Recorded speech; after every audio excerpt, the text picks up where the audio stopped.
আমার নাম মোহাম্মদ হাফিজুর রহমান। আমাকে দেখতে পাচ্ছেন, আমি একজন শারীরিক প্রতিবন্ধী। ব্র্যাক স্কুল শেষ হওয়ার পরে আমি আমার ধনট থানায় ধনট এনইউ পাইলট উচ্চ বিদ্যালয়, সেখানে আমি ভর্তি হই। হেড স্যারের অনুমতিক্রমে আমি সেখানে ক্লাস করি না, আমি বাড়ি থেকেই পড়াশোনা করে আমি শুধু পরীক্ষায় অ্যাটেন্ড করে আমি এসএসসি পাস, ম্যাট্রিক পাস করেছি আর কি। আমি প্রথম পর্যায়ে ক্লাস 7 পর্যন্ত আমি পা দিয়ে লিখেছি। পা দিয়ে লিখতে আমাকে খাতার উপরে চড়ে বসতে হয়, পা দিয়ে লিখতে খাতার উপরে চড়ে বসতে হয়, এবং যার কারণে সেটা অনেক সময় আমার কাছে বিশ্রী লাগে।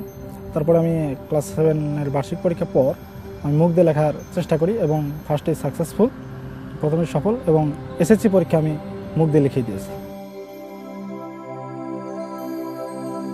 তো আমি যখন এসএসসি পরীক্ষা দিলাম মুখ দিয়ে লিখে, আসলে এসএসসি পরীক্ষার আগে আমাকে কেউ কখনো চিনতো না, জানতো না।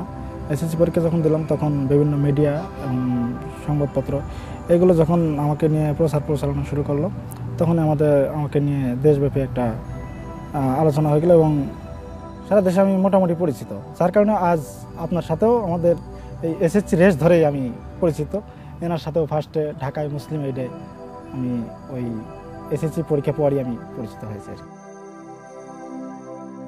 এবং আমার এই পড়াশোনার ক্ষেত্রে যে প্রেরণা, যে উৎসাহ, এটি আসলে মূলত আমার সৃষ্টিকর্তাই আমার মাঝে এটি প্রেরণা জুগিয়েছেন। আমার নিজের ইচ্ছায়, আমার প্রতি কারো কোনো প্রেরণা ছিল না, যেহেতু আমার কারোর সাথে কোনো আগে পরিচয় ছিল না। এসএসসির পরই এই পরিচয়। তো আমি এইভাবে লেখাপড়া করে আসছি। বর্তমানে আমি ধনট ডিগ্রি কলেজে আছি। আমার কলেজের নাম ধনট ডিগ্রি কলেজ, ধনট বগুড়া। সেখানে আমি ইন্টারমিডিয়েট ফার্স্ট ইয়ারে আছি। বর্তমানে আমাকে আগে আসলে আর্থিক অসচ্ছলতার জন্য আমি ক্লাস করতে পারিনি, প্রাইভেট পড়তে পারিনি, নিজে বসে বসে বাড়িতে লেখাপড়া করেছি। এখন এই প্রচারণার ফলে কিছু কিছু সংস্থা আমাকে লেখাপড়ার জন্য হেল্প করে। তার ভিতরে অন্যতম আমাদের এই মুসলিম এইড আমাকে এসএসসি পরীক্ষা পাওয়ার একটা স্কলারশিপ দিয়েছিল।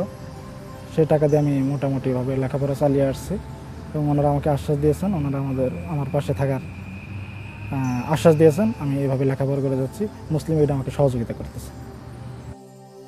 হ্যাঁ, আমার মা বাবা ছিল, মা বাবা এখনও আছে। বাবা বৃদ্ধ হয়ে গেছে, তার হাতে বর্তমান প্যারালাইসিস হয়েছিল, মানসিকভাবেও মোটামুটি অসুস্থ। মাটা মোটামুটি সুস্থ আছে এবং মার হেল্পেই আমাকে সব কিছু করতে হয়। জরুরি কাজ এবং খাওয়া দাওয়া রেডি করে দেওয়া সব কিছু আমাকে মাই করিয়ে দেয় আর কি।